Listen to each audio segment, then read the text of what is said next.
Cette année, l'événement a été placé sous le signe de l'amitié à travers le sport.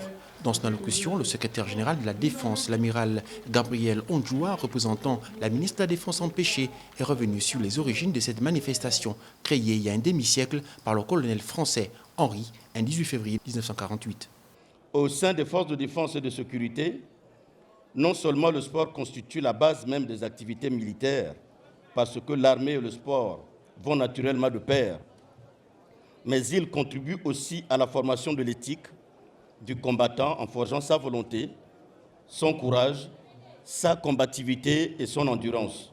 Les militaires gabonais ont vu que les hommes peuvent, au-delà des missions qui leur sont assignées en temps de guerre, se battre entre eux, mais à travers le sport. Cette cérémonie de lancement prône la célébration du sport par l'amitié. Ces activités sportives comportent entre autres la boxe, le judo, le taekwondo, le tir à la corde, la self-défense tonfa et le relais 4x100 mètres et le 100 mètres masculin et féminin.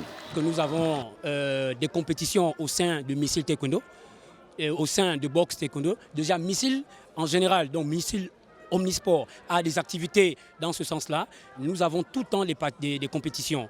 Et déjà, nous allons commencer la semaine prochaine avec le championnat de Taekwondo qui regorge toutes les forces de sécurité et de défense. Les forces de défense gabonaises, à l'instar de celles des autres pays du monde, ont décidé de se donner la main tous les 18 février de chaque année, afin de créer une amitié à travers le sport. Il y a plus de 60 ans que le CIM a été créé. Ainsi, le 18 février de chaque année, ils viennent monter le drapeau national et celui du CISM pour encourager les militaires à promouvoir la pratique du sport sur le terrain.